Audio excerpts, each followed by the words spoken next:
Divorce Day Diaries, day 303, and I'm making Afghan slice. So yes, I know we were just in the kitchen like a few days ago, but that was a day 300 thing.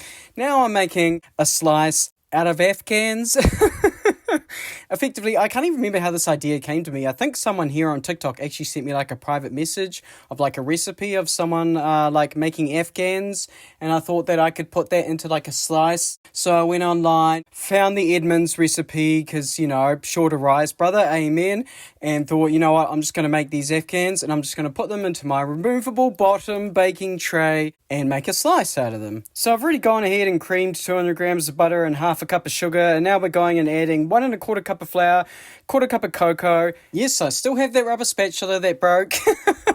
I'll get a new one, it's on the list. At this particular moment, I was more concerned with the fact that I just like spilled it all over my shirt and on the floor too. I managed to get quite a bit of it on the floor. Oh, and on like the handles of every single like cupboard. Sorry, not cupboard. Drawers. This is why the first wife and I split up, because I always called drawers cupboards in the wrong way around. You know, they were drawers. Mixing it with my hands didn't help either. But once I got past that, we're chucking in the budget cornflakes in there. I figured, yeah, not going to be able to taste the difference. 2 cups. And what I noticed at this point, which is something I still to this day have not remembered, and that's my baking tray is quite large, and I always need to up the sizes of every recipe that I make. So while I was pondering whether or not I wanted to make more, I realized that I had no butter and I couldn't be asked going to the supermarket. So I thought, you know what, let's just try push it in, squeeze it in, and see what happens. I very quickly noticed that if I keep trying to spread it out, I'd end up with this very thin, almost like a cheesecake base level of thinness to this slice. So I just pushed it out, and then I left kind of a gap, and I just sort of started eyeballing it. And while I was eyeballing it, I realized that, you know, my tray's 25 by 25 and the gap is about 5.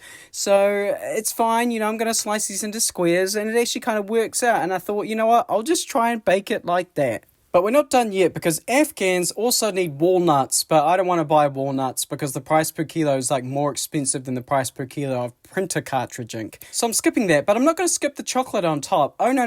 As you can see, I've got some Whitakers, not dark Ghana this time. I figured there's already a lot of cocoa in there, a lot of bitterness, so I downgraded to just their medium dark chocolate. And instead of whipping up a ganache or an icing, I'm just going to do that thing where, you know, you chuck a whole block on and you just melt it in. Only in this case, I'm pulling the pieces apart, and I'm going to put like 1 piece on the top of each slice. So I've sort of measured them out and counted them out. And I ended up with half a block left over, which may or may not survive until my next baking recipe. But at this point, it was into the oven, 180 degrees for 20 minutes. Did I remember to turn the oven off? Yes, like a couple hours down the track after I'd already taken it out. And it came out looking like the after effects of a dog that had gotten into the cornfield. I'm sure it'll taste good. Whew, so it has been about 20 minutes. I've just let it cool down a little bit. And I gotta say, my kitchen smells divine right about now.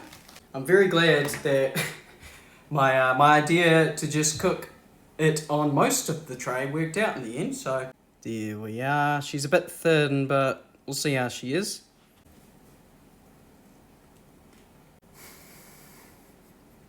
Gonna need to try it cooled down to get the full experience, but holy crap. Oh, melted chocolate on top, so good. Oops, I just realised I've almost eaten the whole thing, haven't I? I got a bit carried away. It's a bit dry, it tastes a bit grainy actually. But overall, you got the dark cocoa flavour coming through, the Whitakers on top. It's just an Afghan, it's a good Afghan. I don't really know how else to describe it. It's quite bitter, it's sweet. Yeah, like I said, a little bit grainy, a little bit dry, but the Whitakers really elevates it. Okay, so for scientific purposes, it's been a couple hours for the chocolate to set, and we'll try another one. Yep, it's still good, Catch you on the flip side.